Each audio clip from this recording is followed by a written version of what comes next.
Hello, everyone. Happy Tuesday. This is Dr. Jeanette DeWitt with DeWitt Physical Therapy and Wellness. Welcome to today's Tuesday live Facebook series. And we are going to talk about how to rest and relax to improve your overall health. So first, I'm going to start out by asking a question.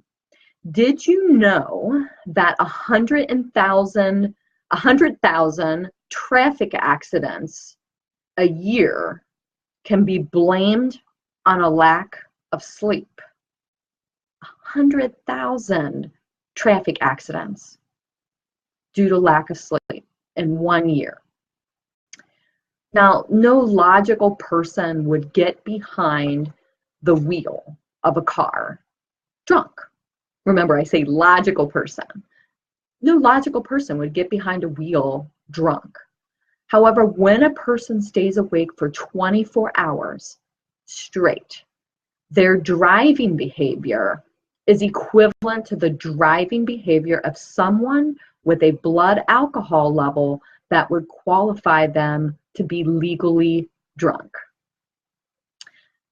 Sleep is underrated, but is one of the keys to a healthy lifestyle that allows your body a chance to repair itself from minor aches and pains and help ward off illness. If you're not sleeping, your immune system is actually going to plummet and protecting you. So sleep is crucial for athletes especially, because athletes, they burn a lot of calories, they burn a lot of energy, and they need sleep to repair and restore the havoc that they're placing on their bodies in competition and in practice. Everyday people who have physical active lives need adequate sleep for the same reasons. Maybe you're not competing in a sport, but maybe you have a physical job like a construction worker or even a truck driver who is unloading and loading boxes in his cargo or her cargo. So it doesn't really matter what occupation you have. Everyone needs a good amount of sleep to properly function. So think about last night. How much sleep did you get? And how much sleep did you actually average this past year? If you are functioning on as little as 1 to 2 hours of sleep loss for the week, then you are not performing at your best. According to the National Sleep Foundation, different ages require different amounts of sleep. The average adult between age 26 to 64 requires 7 to 9 hours of sleep per night. Adults 65 years and older require 7 to 8 hours of sleep per night. Adolescents ages 11 to 17 can require 8 to 10 hours of sleep per night. Do you know any adolescent who gets 10 hours of sleep? They're usually the ones burning the candle at both ends, but they need or could need up to 10 hours of sleep. So think about that when we look at sports schedules, when we look at extracurricular activities and concerts and band and drama and all the activities that kids can be involved in. Are they scheduling in enough time to get adequate sleep so that they don't get sick and that they don't increase their risk of injury? What about school-age children? They also need a high amount of sleep, anywhere from 9 to 11 hours of sleep if they are ages 6 to 13. And preschool children, ages 3 to 5, 10 to 13 hours of sleep. And toddlers, 1 to 2 years of age, can require 11 to 14 hours of sleep. And newborns and infants up to 11 months can require 12 to 18 hours of sleep. Sleep is vital to our health system. Now, here are some major benefits of a good night's sleep. First of all, we're going to pump more cerebral spinal fluid across your brain. And when you do that, you're going to remove waste products so that you can awake with a clear mind.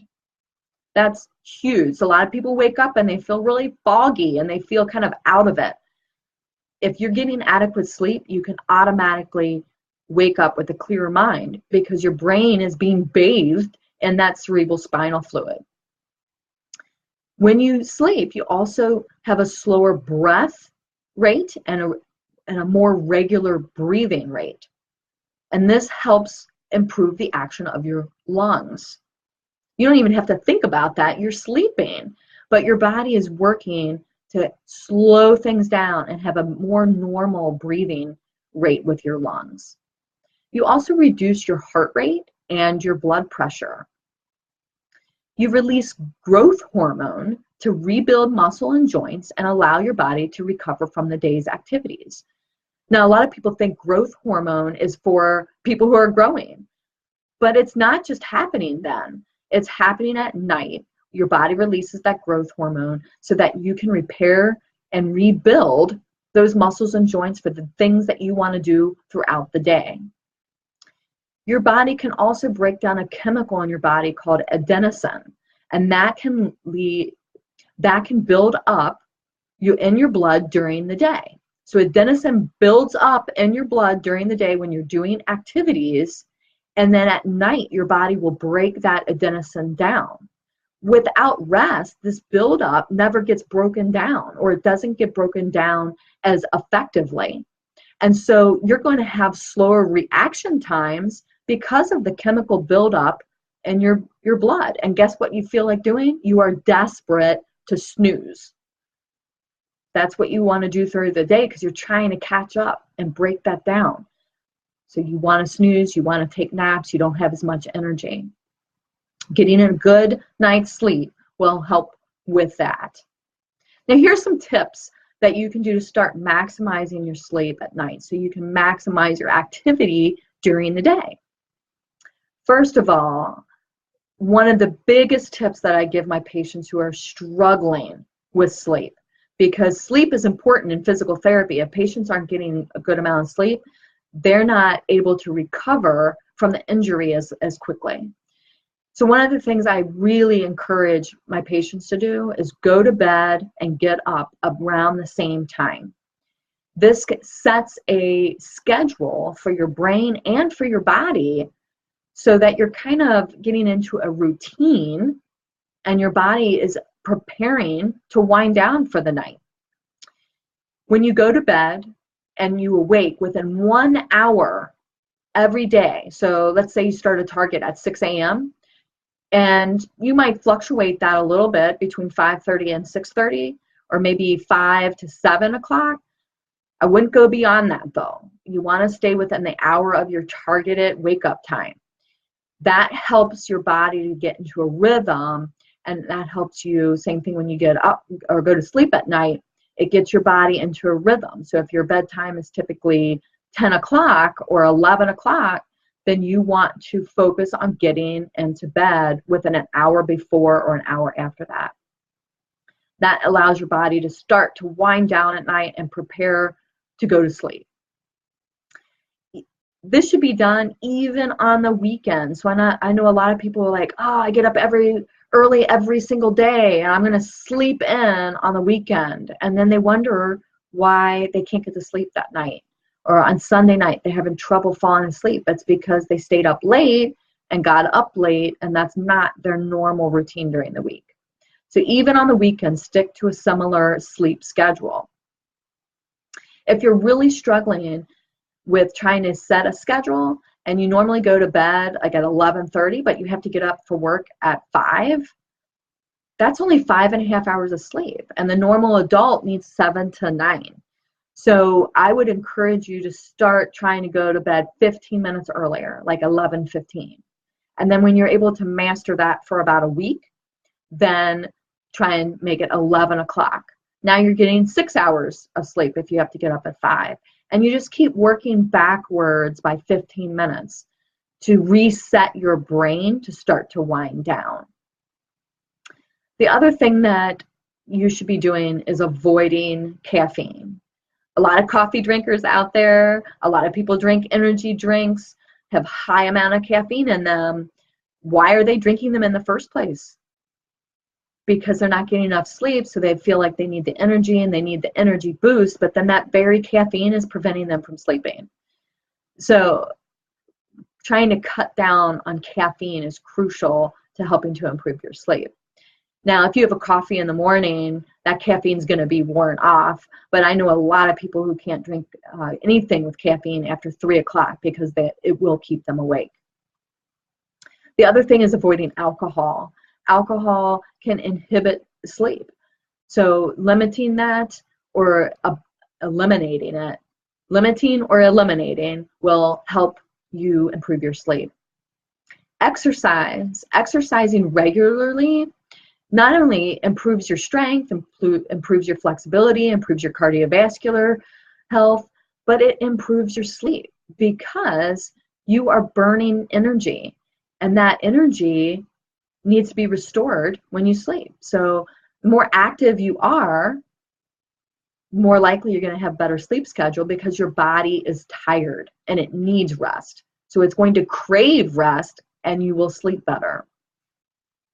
One of the most difficult things to teach people is to have them get the TV out of their bedroom and remove electronics from their bedroom. The bedroom is meant for intimacy and for sleep and for resting. So keeping that in mind, remove all electronics, remove all screen time out of the bedroom. I wouldn't even read in bed because reading on a Kindle or a cell phone, these are electronics. Move them out of the bedroom. The reason is what happens is when you start watching TV and you start reading and you start playing on your phone or playing video games in your bedroom, and this goes for kids too, is your brain thinks that that is what it should be doing when you go to sleep. It thinks that, oh, I'm in my bedroom, I should be doing my homework. I should be playing a video game. I should be watching TV. It doesn't connotate the bedroom as the place for sleep. Instead, it's thinking it should be active, so it stays awake. So moving all of that stuff out of the bedroom is going to significantly help because the brain will start to realize that the bedroom is meant for sleep and intimacy, and that's it. Everything else, all activities, are outside of the bedroom. That is a huge one, especially kids. So kids who are struggling, or kids who like to stay up late and watch TV in their room, or kids who are chatting on Instagram or Snapchat, or adults who are on Facebook, doing all those things while you're trying to go to sleep, it's not going to help. We need to put those things aside. The other thing you can do is keep a sleep journal or use an activity tracker like a Fitbit to help track your sleep. And this will give you an idea about what time am I going to bed and what time am I waking up. And that'll start to show you a pattern of, oh, I thought I was going to bed at 10, but really I read in bed for 30 minutes, so I really wasn't prepared to go to bed till 10:30, quarter of 11. An activity tracker or a sleep journal will help you chart that so you can establish patterns and then start to create more of a pattern for yourself that's going to be healthier and setting that time for sleep and setting that wake up time. Now, another thing you can do is try some relaxing activities before you go to bed. And some people like to read a book. I don't recommend reading in bed. I recommend reading, in a chair, on a couch, outside of the bedroom. And then as you start to get relaxed from sitting, from reading, you can close the book, leave it outside of the bedroom, and then go and try and get some sleep. This works for some people. It does not work for everybody. Some people get so engrossed in the book, they lose track of time, and then now they've completely missed their sleep time. So you have to know yourself if the book is going to be more of a distraction or if you can actually use it for relaxation. Another thing you can do is take a warm bath. A warm bath is going to increase your circulation. It can lower your blood pressure, lower your heart rate, and that prepares you to go to sleep. Combining a warm bath with some essential oils is also going to help. So essential oils that might be relaxing would be lavender, balance, serenity, cedarwood. These are all examples of doTERRA essential oils And these types of essential oils help promote sleep, help promote relaxation, and when combined in the bath, they can help to ease muscle tension. All of which is going to help you kind of wind down before you go to bed.